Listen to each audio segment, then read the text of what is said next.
아침부터 무릎이 시큰거리고 아픈 게 한바탕 비가 쏟아지겠다 싶었는데요. 아니나 다를까 오후부터 장대비가 쏟아지기 시작하더군요. 당신 무릎 예보는 일기예보보다 더 정확하다니까. 이거 쉽게 그칠 비가 아닌데. 그러게 내가 뭘 했어요?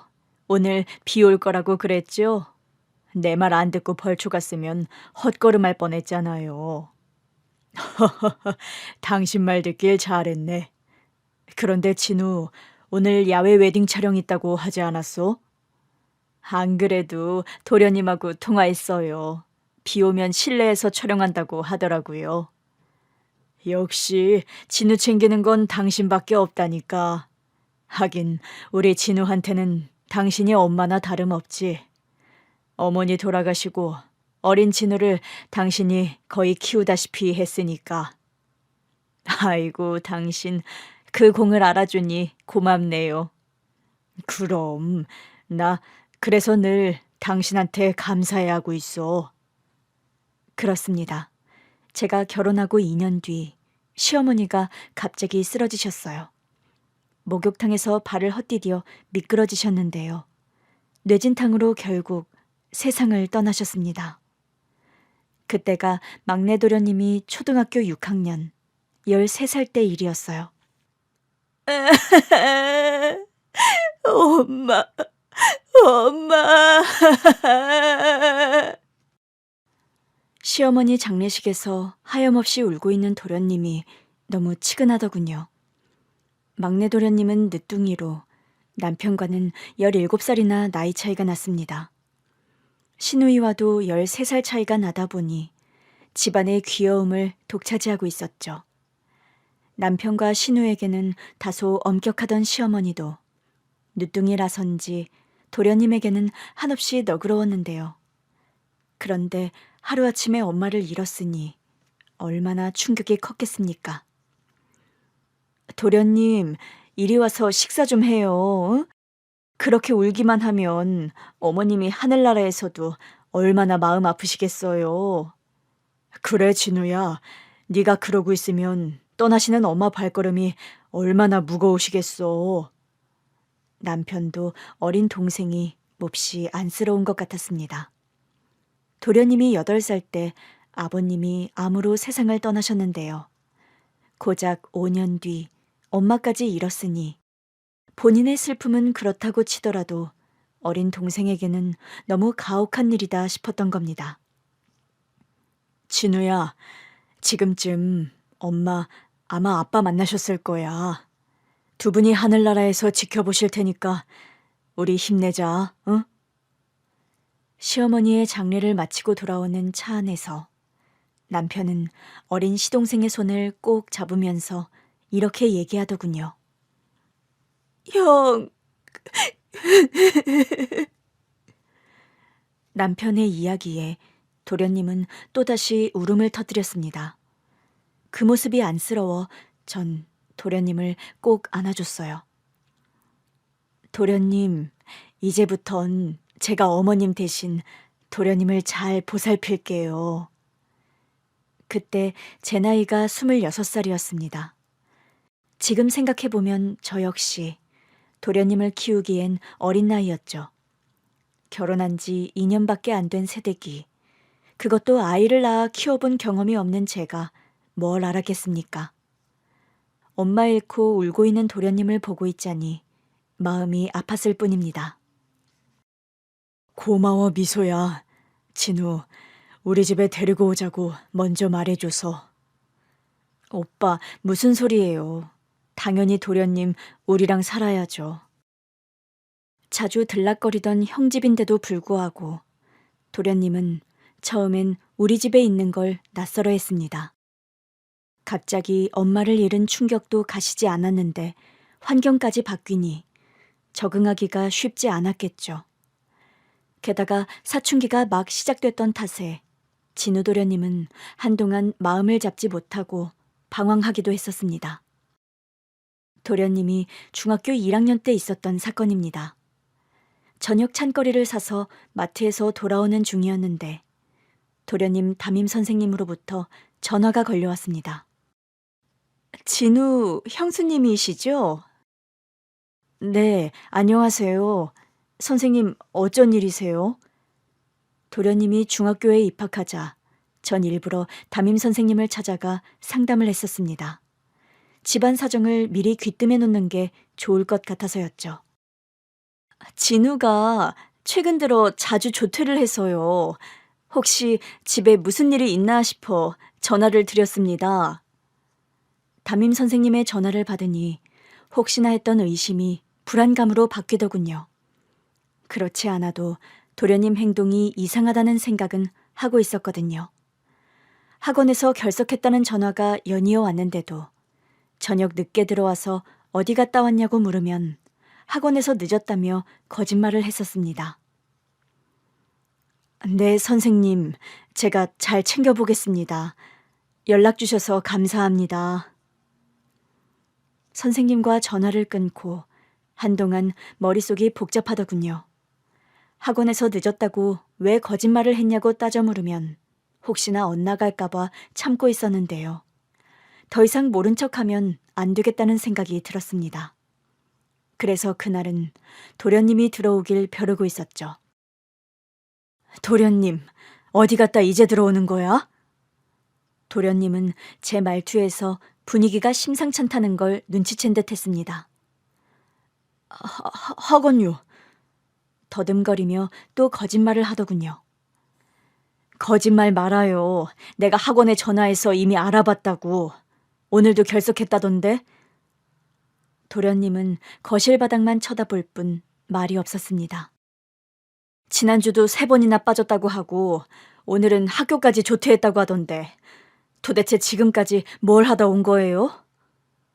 여전히 도련님은 말이 없었는데요. 그 순간 퇴근하던 남편이 현관에서 제 목소리를 듣고는 놀래서 다급하게 들어왔습니다. 아니, 이게 무슨 소리야? 진우가 학교에서 조퇴를 하다니. 진우, 너 그게 사실이야? 남편의 화난 목소리에도 도련님은 여전히 말이 없었습니다.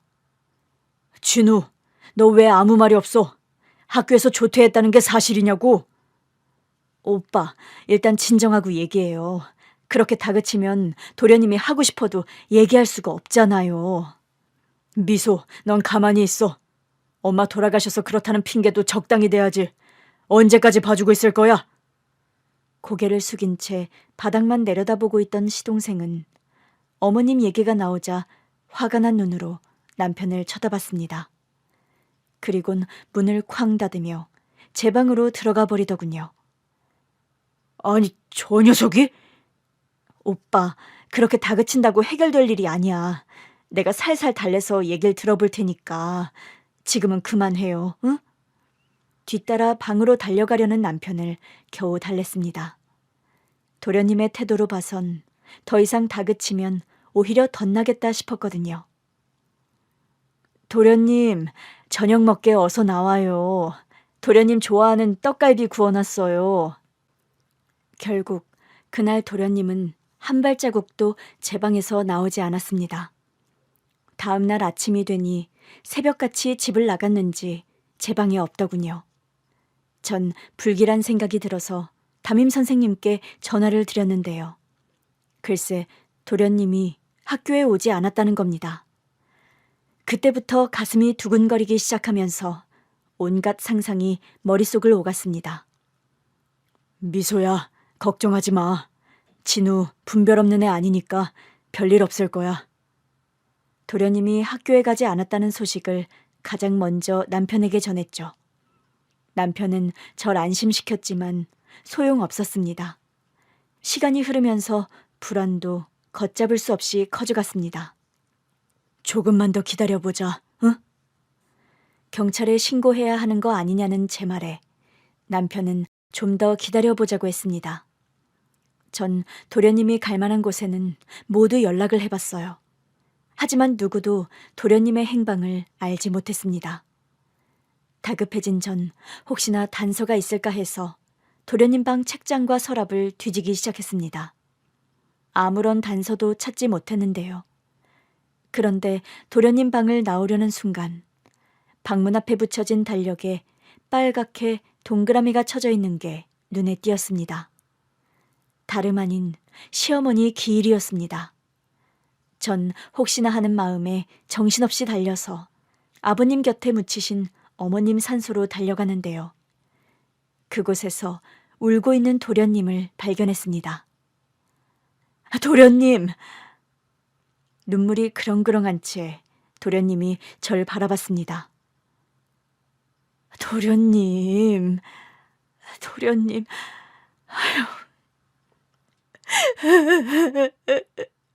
엄마, 엄마.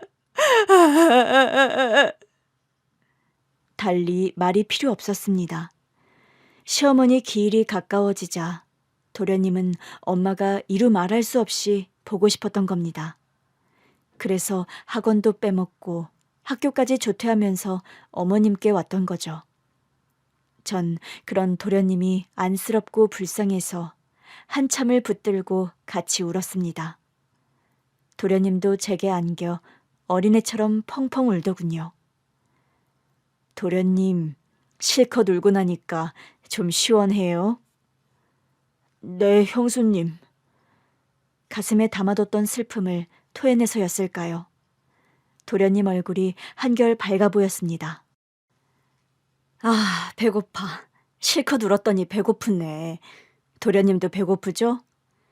도련님은 좀 민망했는지 고개만 끄덕였습니다.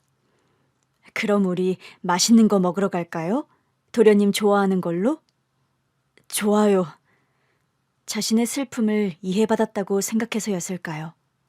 아니면 마음 깊숙한 곳에 담아뒀던 아픔을 함께 나눴다고 여겨서였을까요?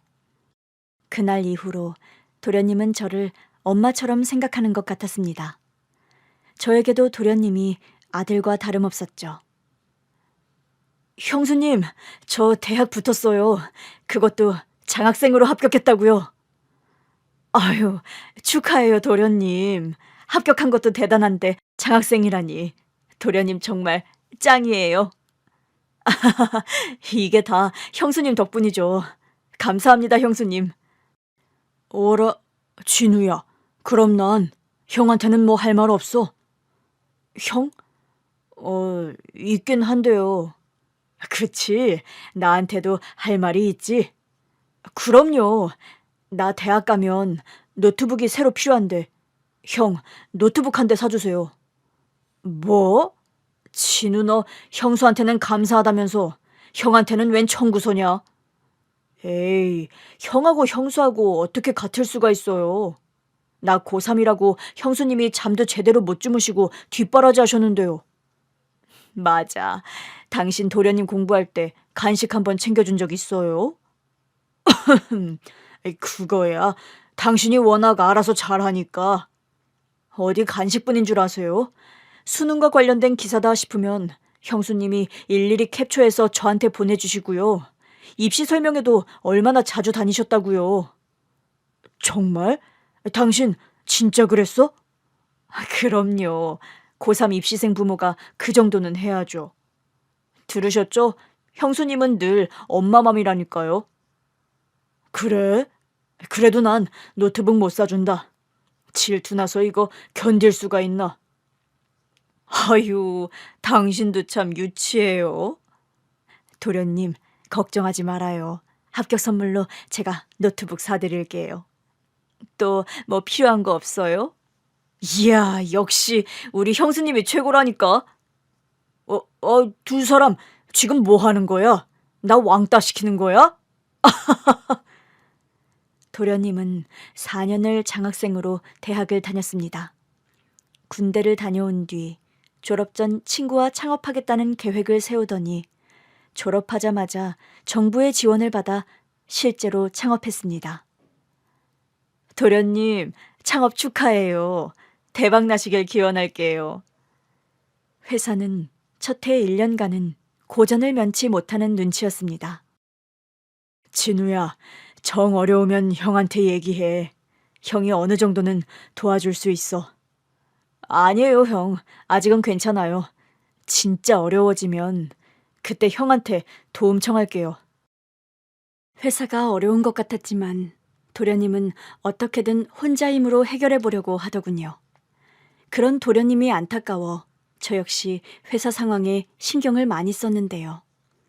2년 차부터 조금씩 안정이 되더니 3년 차부터는 제법 이름이 나기 시작했습니다. 어휴, 도련님. 제가 모임에 나가니까 도련님 회사 제품을 쓴다는 사람들이 제법 있더라고요.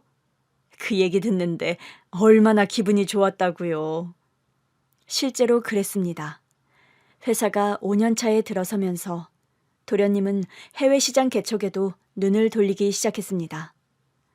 전 세계적으로 K 열풍이 불기 시작하던 터라 도련님도 그 열기에 편승했던 것이죠.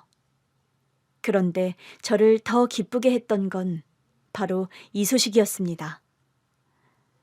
형수님, 내일 저녁 시간 어떠세요? 형수님께 꼭 소개시켜드리고 싶은 사람이 있어서요. 제게요? 누굴까? 도련님이 소개시켜줄 사람이 있다고 하시니 제가 다 설레네요.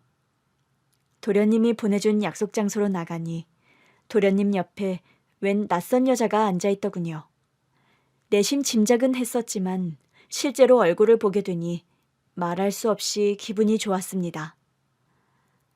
형수님, 아시죠?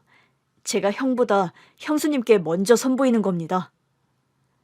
도련님이 데리고 온 아가씨는 첫인상이 참 맑았습니다. 눈매가 돌아가신 시어머니를 닮은 것 같기도 했고요. 조곤조곤한 말씨가 마음에 들더군요. 진우 씨한테 말씀 많이 들었어요. 어머니 같은 분이시라고요. 친구 소개로 만났다고 했습니다. 진우와 같이 창업을 했던 동업자 친구 상훈 씨 소개라고 하더군요. 대학 다니던 시절 자주 집에 놀러왔던 탓에 저도 잘 알고 있던 친구였어요. 특히 창업을 앞두고는 우리 집에서 살다시피 했었습니다. 형수님, 저 또 왔습니다. 배고픈데 밥 좀 주십시오. 상훈이 너 또 우리 형수님 부려먹냐? 밥은 네가 알아서 차려 먹어. 아유, 무슨 소리예요. 손님인데 당연히 차려드려야지. 형수님, 상훈이가 무슨 손님이에요. 밤낮으로 와서 밥 달라고 형수님 귀찮게 하는데요. 맞습니다, 형수님. 손님이라고 생각하지 마시고 한 식구다 생각하세요. 참네. 한 식구가 아니라 상훈이 너 군 식구다, 군 식구. 한 식구든 군 식구든 식구는 식구 아니냐? 상훈 씨는 부침성이 좋았습니다. 그래서 주로 거래처 바이어를 만나 실물을 논의하는 역할을 회사에서 담당하는 것 같았습니다. 상훈 씨 소개로 만났다고 하니 더 친근감이 가고 그러네요. 실제로 그랬습니다. 은경 씨 첫인상도 좋았지만 도련님 상황을 잘 알고 있는 상훈 씨가 소개했다고 하니 더 믿음이 가더군요. 더구나 그날 식사하는 분위기를 봐선 도련님이 꽤 그녀를 마음에 두고 있는 눈치였습니다. 그래? 진우가 사귀는 여자를 데리고 나왔다고? 그렇다니까요. 이름이 은경이라고 하던데 조곤조곤하니 말도 예쁘게 하더라고요. 당신 꽤 마음에 들었나 봐. 당연하죠. 도련님이 좋다는데 나야 두말할 필요가 없죠. 하여튼 당신은 진우 일이라면 만사 오케이라니까. 넉 달 후 은경 씨 집안과 상견례가 이뤄졌고요. 결혼 날짜도 순탄하게 잡혔습니다. 결혼 준비 역시 순조로웠죠. 유난히 무릎이 아려오던 그날은 시아버지 기일을 며칠 앞두고 남편이 벌초를 다녀오겠다고 계획했던 날이었습니다. 도련님은 야외 촬영 약속이 잡혀 있어 남편 혼자 다녀오기로 했었는데요. 아침부터 날이 흐렸던 탓에 제가 남편을 만류했었죠. 또 야외 웨딩 촬영이 걱정돼 도련님에게 전화도 했었습니다. 형수님, 비 오면 실내에서 하기로 했어요. 걱정하지 마세요. 네, 도련님. 촬영 마치면 은경 씨랑 집으로 오세요. 맛있는 거 해놓을게요. 그런데 그 전화가 도련님과의 마지막 통화가 될 줄 어떻게 알았겠습니까? 저녁 식사 시간이 다 되도록 도련님으로부터 연락이 없자 전 남편에게 전화를 해보라고 독촉을 했어요. 여보, 도련님께 전화 좀 해봐요. 웨딩 촬영을 지금까지 할 리가 없잖아요. 당신도 참, 촬영 마치고 둘이 데이트라도 하나 보지. 그럼 도련님이 미리 전화를 했겠죠. 아니다. 혹시 회사에 바쁜 일이 생겨 늦을 수도 있으니 내가 은경 씨한테 전화를 해볼까? 오호, 당신 그러다 벌써 형님 노릇한다는 얘기 듣는다고. 좀 더 기다려보자고. 그렇게 남편과 실랑이를 하고 있는데 남편 핸드폰 벨이 울리는 겁니다. 동생으로부터 온 전화인가 싶어 남편이 얼른 핸드폰을 받았는데 남편 얼굴이 점점 심각해졌습니다. 여보, 무슨 전화길래 그래요? 남편은 전화를 끊고도 한동안 멍하니 말이 없었습니다. 여보, 왜 그래요? 누구한테 온 전화냐니까요? 여보, 진우가... 도련님이 왜요? 무슨 일 생겼대요? 남편의 표정 때문에 전 불안해졌습니다. 글쎄, 진우가 사고를 당해서 지금 병원에 있대. 네? 당신 지금 그게 무슨 소리예요? 남편의 말을 듣는 순간 저 역시 아득해졌습니다. 불과 몇 시간 전만 해도 통화를 주고받았던 도련님이었습니다.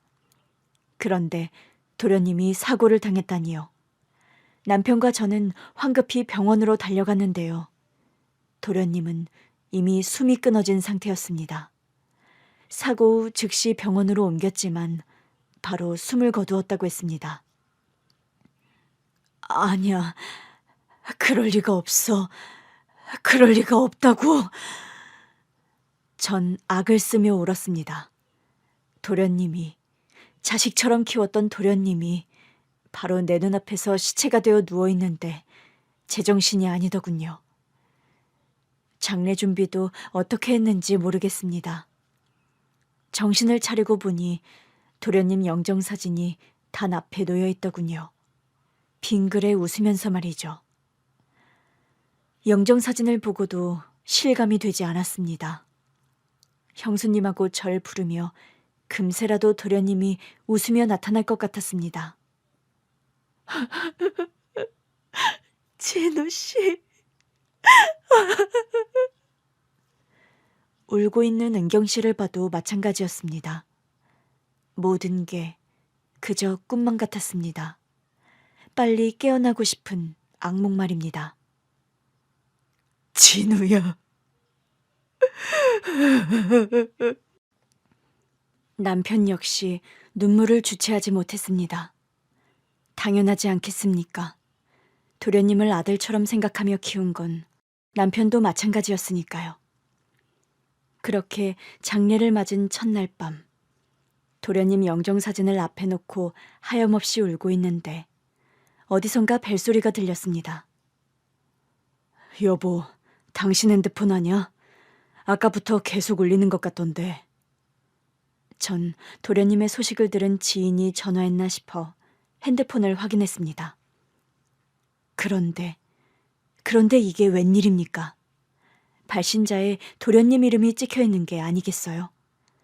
전 너무 놀라 핸드폰을 떨어뜨리고 말았습니다.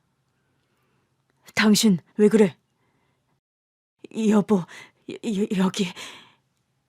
그때 다시 전화벨이 울렸습니다. 전 떨어뜨린 핸드폰을 집어선 전화를 받았어요. 수화기 너머에선 도련님이 아닌 낯선 목소리가 들려왔습니다. 경찰입니다. 확인할 게 있어서 그런데 여기로 좀 와주시겠습니까? 수화기 너머 들렸던 낯선 목소리는 경찰이라면서 주소를 보낼 테니 잠시 와달라고 요청했습니다. 전 도련님 전화기를 왜 경찰이 가지고 있나 싶어 남편과 함께 달려갔어요. 경찰이 찍어준 주소는 병원이었는데요. 그런데 병실에 들어서는 순간 남편과 전 경악하고 말았습니다. 눈앞에 펼쳐진 광경을 보고도 도저히 믿을 수가 없었죠. 왜냐고요? 그곳 병실에는 다름 아닌 죽은 시동생이 누워 있었기 때문입니다.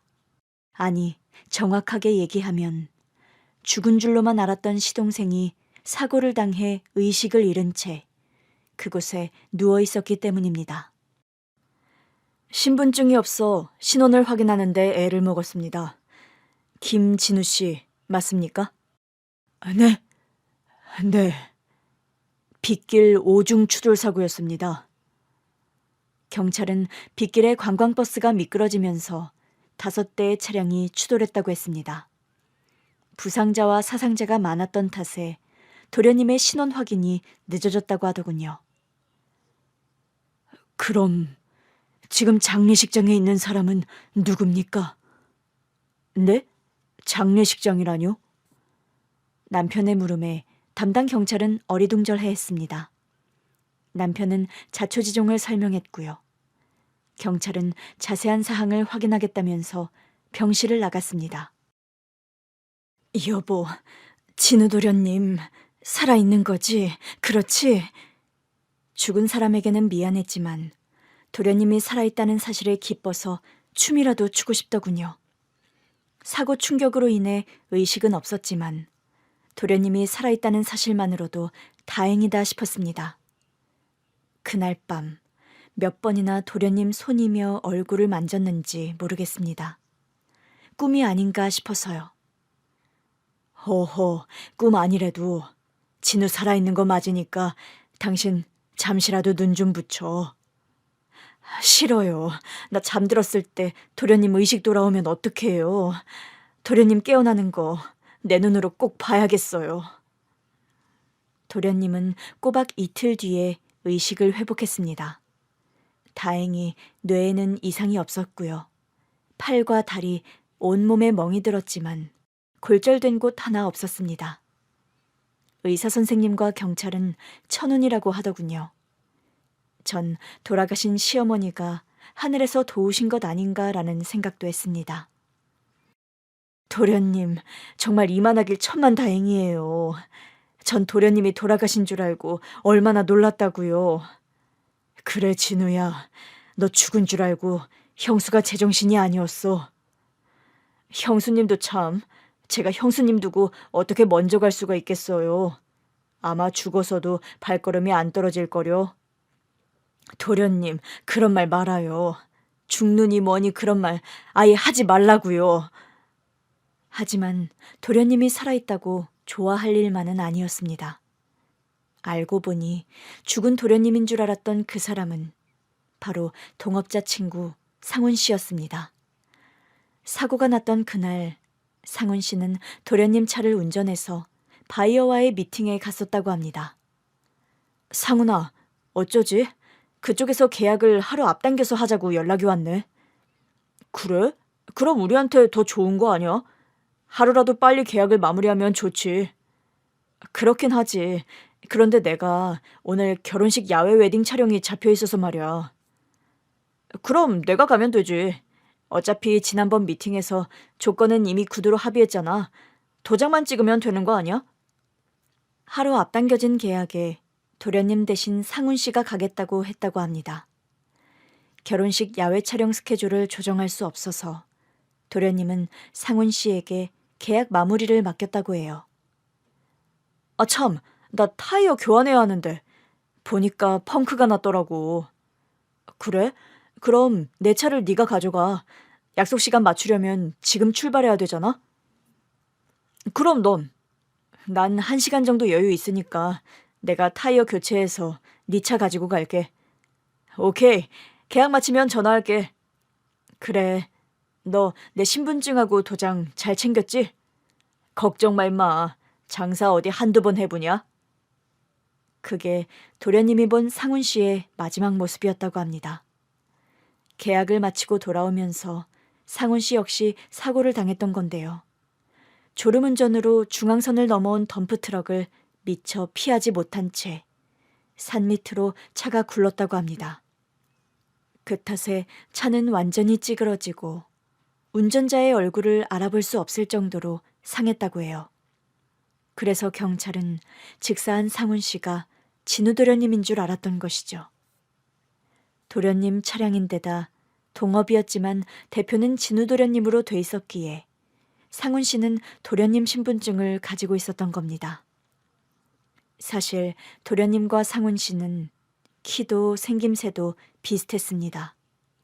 심지어는 혈액형마저 같았어요. 게다가 늘 둘이 붙어 다니다 보니 사람들이 종종 쌍둥이 아니냐며 묻기도 했다고 합니다. 쌍둥이냐뇨. 그런 말씀 마세요. 어딜 봐서 우리가 쌍둥이라는 겁니까? 아무리 봐도 제가 훨씬 잘생겼는데요. 상훈아, 내가 할 말은 많지만 참는다 참아. 이 친구가 이렇게 철이 없어요. 제 앞에서도 쌍둥이라는 얘기를 놓고 투닥거리기도 했었습니다. 형수님, 혈연에 매이지 말고 솔직하게 말씀해 주세요. 저희가 닮았다뇨. 진우보단 제가 잘생기지 않았습니까? 참네, 유치하긴. 형수님, 상훈이 저 녀석 정신연령은 초딩이라니까요. 어라? 너 지금 현실을 직시하기 싫어서 피하는 거지? 맞지? 아이고, 난 아무리 봐도 우리 진우 도련님이 훨씬 잘생겼네요. 키도 훤칠한 게 도련님만큼 멋진 남자를 본 적이 없다니까요. 이야, 형수님, 이거 반칙인데요. 키는 제가 진우보다 크거든요. 팔이 굽어도 너무 안으로 굽으셨어요. 팔이 안으로 굽었다니. 우리 형수님, 이런 일만큼은 절대 공정하시다고. 그죠, 형수님? 그럼요. 전 있는 그대로 진실만 말하는 사람인걸요. 네네. 형수님께 물은 제가 잘못이네요. 형수님 시동생 사랑은 아무도 못 말린다니까요. 상훈 씨는 본가가 충청도였던 탓에 자주 우리 집에 와서 저녁을 먹곤 했었습니다. 외동이다 보니 도련님과는 친구처럼 또 형제처럼 지냈고요. 남편을 형님이라 부르면서 많이 따랐죠. 두 사람은 군대도 같은 시기에 가서 일주일 차이로 제대를 했어요. 관심사도 비슷해서 함께 창업을 해보자고 졸업 전 뜻을 모으더군요. 남편은 도련님의 계획에 처음엔 우려를 표했었습니다. 창업도 창업이지만 친한 친구와 동업한다는 게 난 마음에 걸리는구나. 그러다 우정까지 깨지는 건 아닌지 해서. 형이 뭘 걱정하시는지 알겠는데요. 상훈이와 전 그럴 일 없을 겁니다. 걱정하지 마세요. 남편의 걱정에도 불구하고 도련님과 상훈 씨는 창업 계획을 진행하더군요. 그리고 우려와는 달리 말다툼 한 번 없이 회사를 잘 꾸려나갔습니다.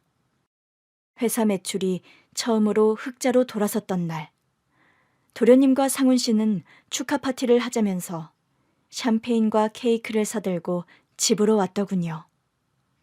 도련님, 상훈 씨 축하해요. 어쩜 두 사람 사업도 이렇게 잘할까? 그죠, 여보? 그럼 그렇고 말고. 난 사실 두 사람이 동업한다고 했을 때 걱정을 좀 했다. 회사가 잘 되는 것도 기쁘지만 두 사람 마음이 잘 맞아서 그게 더 기쁘네. 아유, 형님, 그런 걱정은 마세요. 의견이 갈리지 않습니까? 그럼 제가 무조건 진우 말 듣습니다. 안 그렇습니까, 대표님? 그건 인정. 대표가 워낙 옳은 말만 하니까. 뭐야? 김 대표. 어느새 상훈 씨도 한 가족이 된 것 같았습니다. 기쁜 일은 물론이고 시아버지, 시어머니 기일에도 저희 가족과 함께 했어요. 저도 상훈 씨를 어느새 도련님이라고 부르게 됐죠.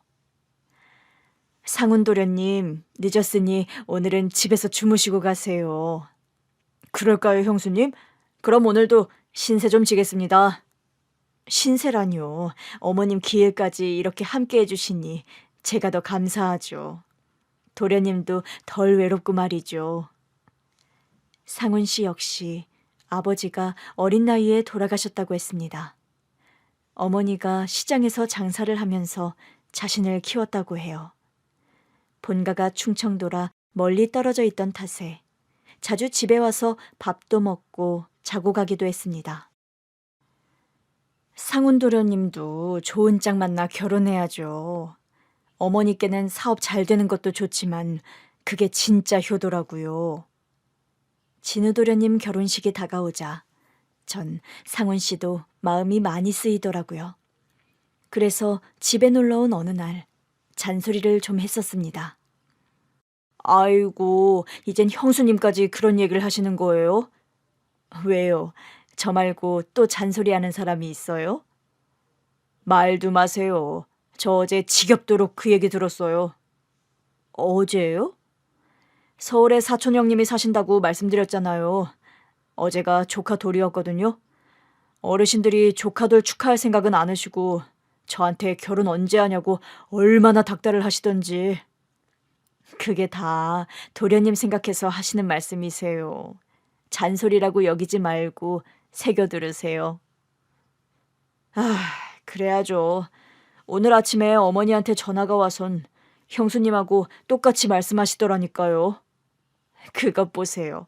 어른들 마음은 다 똑같다니까요. 상훈 씨 보면서 중이 제 머리 못 깎는다는 속담이 틀린 말이 아니라는 생각을 잠시 하기도 했었습니다. 진우 도련님한테는 은경 씨 같이 좋은 사람을 소개시켜주고선 왜 정작 본인은 연애를 제대로 못하고 있나라는 생각이 들었기 때문이죠. 그래서 제가 중매에 나서고 있던 상황이었어요. 현정아, 네 주위에 참한 아가씨 없니? 그래, 정말 괜찮은 총각이 있어서 내가 중매 좀 서보려고 그런다, 얘. 어라? 형수님, 괜찮은 총각이 전 아닐 테고 혹시 상훈이 말씀하시는 거예요? 제가 친구들에게 중매를 부탁하는 전화 내용을 듣고는 도련님이 묻더군요. 네, 도련님. 상훈 도련님도 이제 결혼해야죠. 도련님 결혼하시고 나면 혼자 얼마나 외롭겠어요? 아, 그런데 형수님, 상훈이는 아마 중매로 안 만나려고 할 거요. 걔가 학교 다닐 때도 소개팅 이런 거 싫어하더라고요. 자기는 자만추를 추구한대요. 네? 자만추요? 도련님, 그게 뭔데요? 자만추, 자연스러운 만남을 추구한다. 뭐 이런 뜻이에요. 어휴, 그러다 못 만나면 어쩌려고요. 자만추든 중매든 좋은 사람을 만나기만 하면 되지. 진우야, 그냥 놔둬. 네 형수 며칠 전부터 상훈이 짝 찾아준다고 아주 신이 났더라. 아, 이거 상훈이 이러다 우리 집 발길 끊겠는걸요? 전 그렇게 좋은 짝을 찾아주기 위해 상훈 씨 중매에 열을 올리고 있었는데요. 그런데 그날 장례를 치르고 있던 사람이 진우 도련님이 아니라 상훈 씨라고 하니 가슴이 먹먹해지더군요. 죽은 사람이 상훈 씨라는 사실이 밝혀지면서 충청도에 계시던 어머니가 놀라서 한달음에 서울로 올라오셨습니다. 장례가 다시 치러지는 희귀한 일이 발생했죠. 상훈아, 이 몹쓸 녀석아, 어미를 두고 이렇게 너 먼저 가버리면 난 어찌 살라는 말이냐. 상훈 씨 어머니의 비탄에 잠긴 울음에 저의 가슴도 찢어지는 것 같았습니다. 불과 몇 시간 전만 해도 제가 바로 그 심정이었으니까요. 상훈 도련님, 어머니. 자식을 잃은 어머니 앞에서 제가 무슨 말을 할 수 있었겠습니까? 어떤 말이 위로가 될 수 있었겠습니까? 남편과 전 그저 장례식장에서 묵묵히 어머니 곁을 지킬 수밖에 없었습니다. 진우 도련님도 소식을 듣자마자 장례식장으로 달려갔어요. 아직 회복이 안 된 상태였지만 친구가 가는 마지막 길을 끝까지 배웅했습니다. 상훈아, 미안하다. 미안하다, 상훈아. 도련님 역시 충격이 큰 것 같았습니다. 남편과 저도 마찬가지였습니다. 진우 도련님이 살아있다고 해서 상훈 씨를 떠나보낸 슬픔이 상쇄되는 건 아니었거든요. 가족을 잃은 것처럼 저희 마음도 아프고 쓰라렸습니다. 상훈 도련님, 잘 가요. 어머니는 저희가 잘 모실게요. 그러니 걱정하지 말고 훨훨 날아서 좋은 곳으로 가요. 도련님도 저와 같은 마음이었나 봅니다. 장례를 마치자 상훈 씨 어머니를 우리 집으로 모시고 가자고 하더군요. 형수님, 상훈이 어머니 당분간 우리 집에 계시도록 하면 어떨까요? 도련님, 어쩜 저랑 똑같은 생각을 하셨네요. 댁에 혼자 계시면 아들 생각에 얼마나 힘드시겠어요. 맞다. 우리가 겪어봐서 알잖니. 어머니, 당연히 우리가 돌봐드려야지. 어머니는 한사코 거절하셨습니다. 그런데 진우 도련님이 눈물을 글썽이면서 설득을 하더군요. 어머니, 이대로 가시면 저 나중에 상훈이 얼굴 못 봐요. 상훈이랑 제가 어떤 사이인지 어머니도 잘 아시잖아요. 상훈 씨도 제 집 드나들듯 우리 집을 들락거렸지만 도련님도 방학이면 충청도 본가에 함께 내려가곤 했었습니다. 어머니는 그런 진우 도련님을 자식처럼 여기며 반겼다고 해요.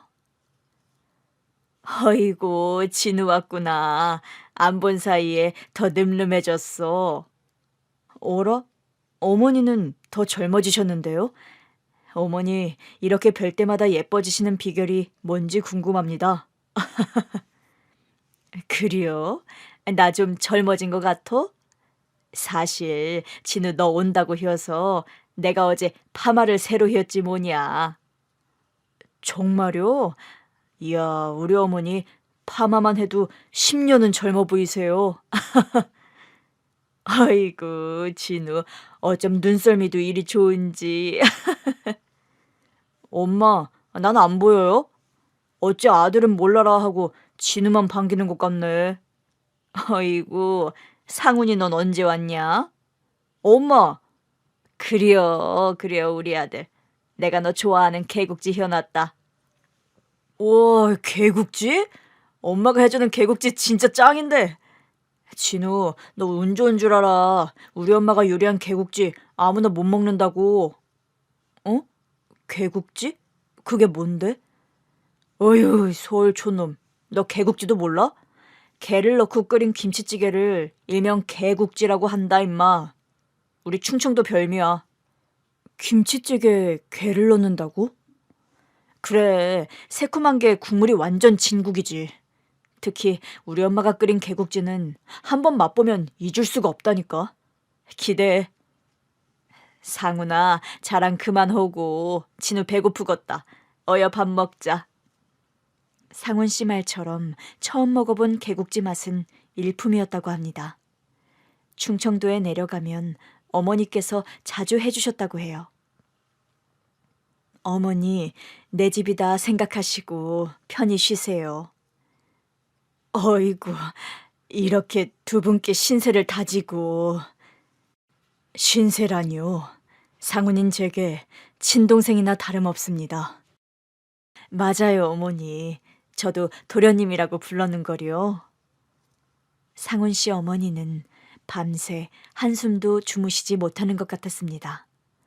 다음 날 짐 정리를 해야 한다면서 상훈 씨가 살던 아파트로 가겠다고 하시더군요.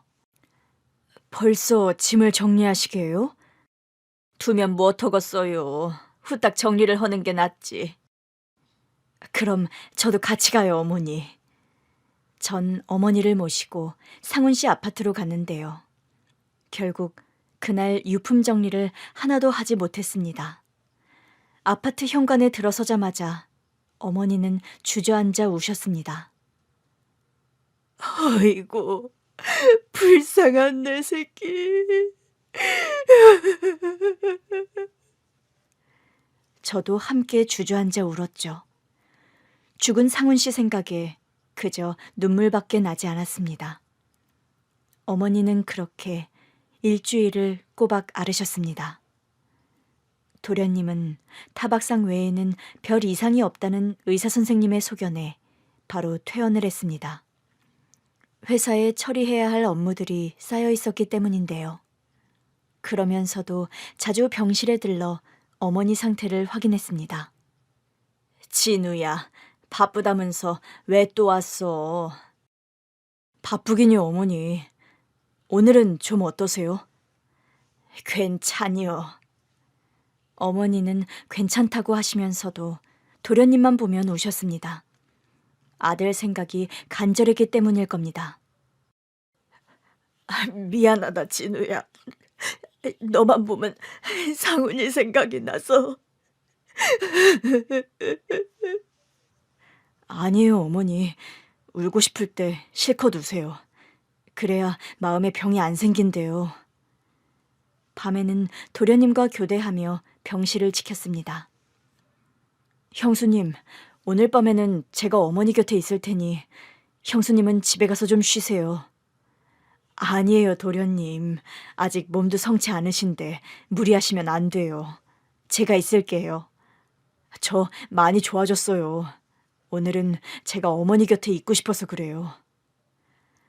도련님이 고집을 부리길래 전 어쩔 수 없이 집으로 왔는데요.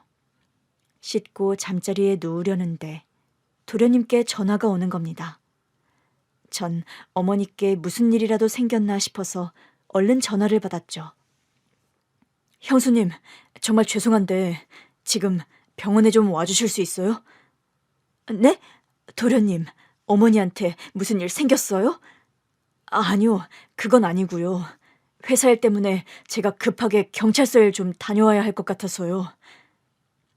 회사 일 때문에 경찰서에 간다는 얘기를 들으니 가슴이 또 두근거리기 시작했습니다. 아, 형수님, 나쁜 일은 아니니 걱정하지 마시고요. 도련님은 걱정하지 말라고 했지만 한밤중에 경찰서를 간다고 하니 분명 회사에 일이 생긴 거다 싶었습니다. 진우가 걱정할 일 아니라고 하잖아. 당신 괜한 상상하지 말라고.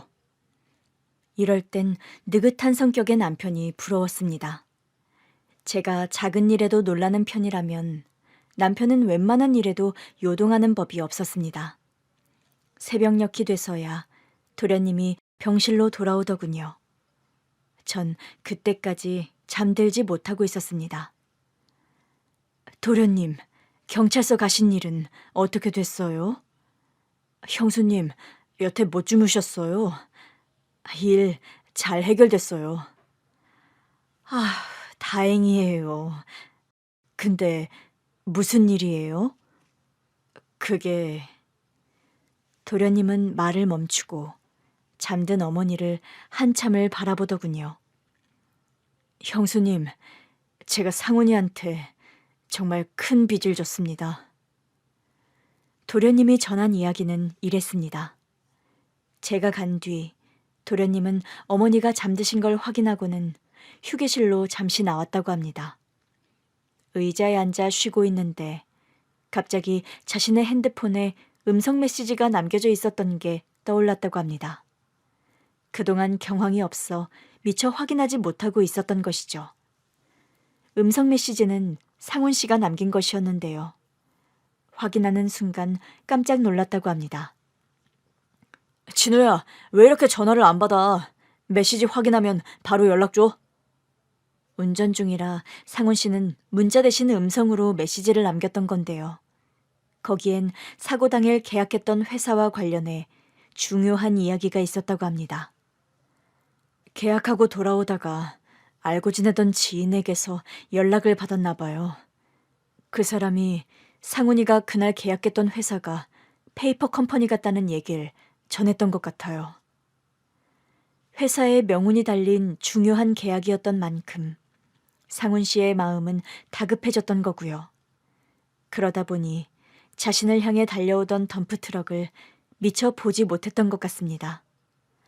도련님께 남겼던 음성은 사고 직전 메시지였다고 해요. 그날 상훈이가 아니라 제가 갔어야 했는데. 도련님, 그런 생각하지 마세요. 도련님 잘못 아니에요. 상훈 씨가 남긴 메시지 덕분에 회사는 위기를 면할 수 있었습니다. 그렇지 않아도 대표와 연락이 되지 않아 도련님은 뭔가 꺼림칙하다란 생각을 하고 있었다고 합니다. 그래서 일단 자금을 동결시켜둔 상태였는데요. 그러다 상훈 씨 메시지를 듣고 사기구나 싶어 얼른 경찰서로 달려갔던 겁니다. 어머니, 상훈이가 회사를 구했습니다. 우리 상훈이가 회사를 구했다고? 그것이 뭔 소리요? 네, 어머니. 상훈이 아니었으면 회사 완전히 망했을 겁니다. 도련님은 어머니께 상훈 씨가 남겼던 마지막 메시지에 대해 말씀을 드렸죠. 그려? 아무렴 누구 아들인데. 장어다. 장어다 내 새끼. 어머니는 조금씩 회복돼 가시는 것 같았습니다. 퇴원 후에는 다시 충청도로 내려가셨어요. 어머니, 좀 더 있다 가시라니까요.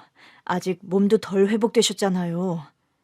그래요, 어머니. 저희 집이 불편해서 그러세요? 아니요, 인자 내려가야죠. 남편과 저, 진우도련님이 한사코 말렸지만 어머니는 고향으로 가시겠다고 하시더군요. 저희는 그런 어머니가 걱정됐습니다. 도련님, 이번 주말에 우리 어머니께 가보는 건 어때요? 안 그래도 저 그 생각하고 있었는데 형수님도 같이 가시겠어요? 어허, 지금 두 사람 나만 쏙 빼놓고 지금 어딜 가겠다는 거야?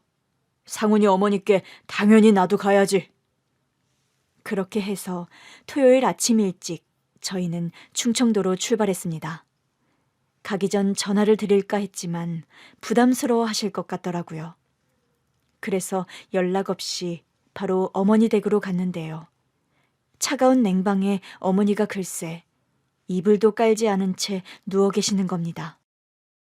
아유, 어머니, 아직 3월이라 날이 추워요.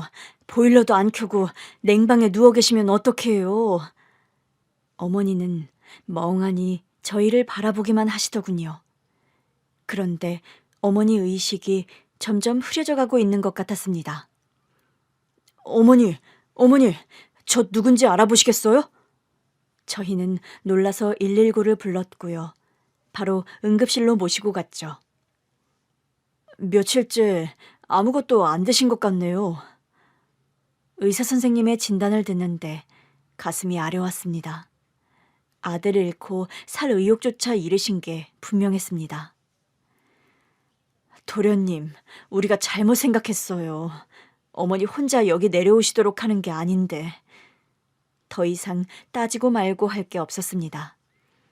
영양제를 맞고 기력이 좀 회복되시는 걸 보자 저희는 바로 어머니를 모시고 우리 집으로 왔습니다.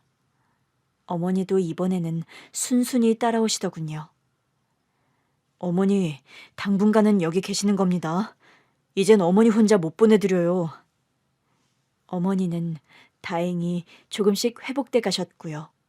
전만큼 자주 오시지는 않는 걸로 봐선 마음도 추스르시는 것 같더라고요. 5월이 되면서 진우도련님 결혼식 준비로 분주해졌습니다.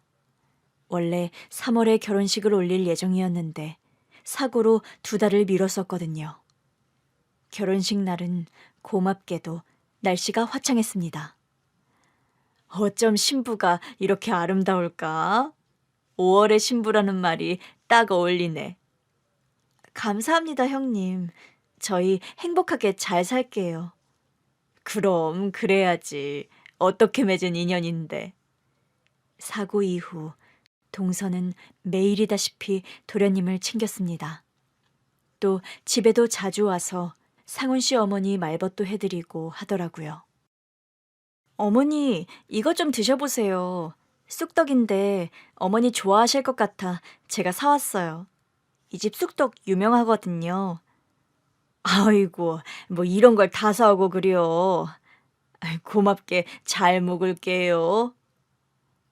도련님 결혼식 날, 저희는 일부러 어머니를 제 곁에 앉으시도록 했습니다. 신랑 부모님이 앉는 그 자리 말입니다. 어머니는 도련님 결혼식 내내 눈물을 감추지 못하셨어요. 전 그런 어머니 손을 꼭 잡아드렸습니다. 어머니, 진우 도련님이 아들이다 그렇게 생각하세요. 어머니는 울면서 고개만 끄덕이셨습니다. 전 아들 생각이 더 나실 것 같아 한편으론 염려가 되기도 했었는데요. 결혼식을 마치고 집으로 돌아와서는 어머니가 고맙다는 말씀을 하시더라고요. 고맙습니다. 마치 우리 아들 상훈이 결혼식 같더라고요. 어머니의 고맙다는 인사에 저도 코끝이 찡해지더군요. 그렇게 어머니와 보내는 시간이 늘어가면서 저희 부부는 어머니께 서울로 이사 오는 게 어떻겠냐는 말씀을 드렸습니다.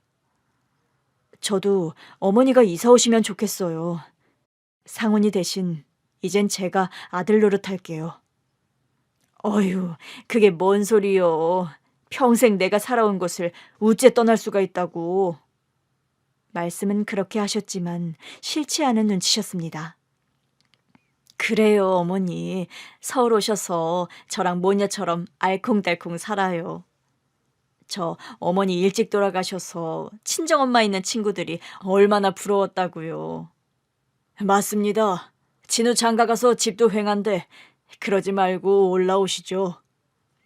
저희 가족의 성화에 못 이겨 어머니는 충청도 집과 가게를 처분하고 우리 집 바로 맞은편 동 아파트로 이사를 오셨습니다. 전 친정집 가듯 어머니 집을 드나들었고요. 어머니도 저녁은 저희 부부와 함께 드셨습니다. 그리고 더 기쁜 소식은 동서가 아기를 가졌다는 뉴스였어요. 형수님, 은경이랑 저 오늘 저녁 먹으러 갈게요. 맛있는 거 해주세요. 서방님의 밝은 목소리를 들으니 뭔가 좋은 소식이 있겠다 싶었는데요. 저녁을 먹으면서 아니나 다를까 동서가 아기를 가졌다는 깜짝 발표를 하더군요. 정말요, 서방님? 축하드려요. 동서도 축하해. 이거 말로만 축하하면 되겠어? 이런 날 한잔해야지. 안 그렇냐, 진우야? 그럼요. 그래서 제가 좋은 와인 준비해왔습니다. 진우야, 나도 한 잔 줘봐. 짠 호구 축하해야지. 동서의 임신 소식에 그날은 모두가 행복해했습니다.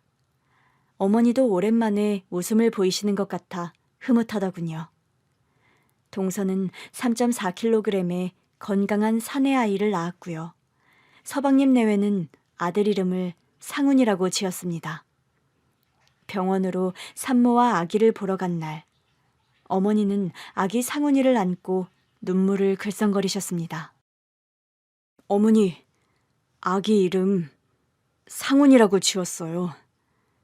상훈이? 내 새끼 상훈이? 네, 어머니, 손주 상훈이도 아들 상훈이처럼 예뻐해 주세요. 그려야지. 어머니는 아기 상훈이를 안고 아들이 살아 돌아오기라도 한 것처럼 감격해 하셨습니다. 어쩌면 우리 인생은 남기고 간 사랑으로 누군가의 마음속에서 다시 살아나는 게 아닌가 싶습니다.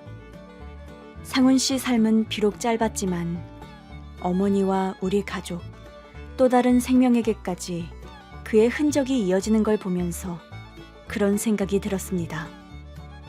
그래서 사랑할 수 있을 때, 행복할 수 있을 때 더 사랑하고 행복해지자 라는 다짐이 되더군요.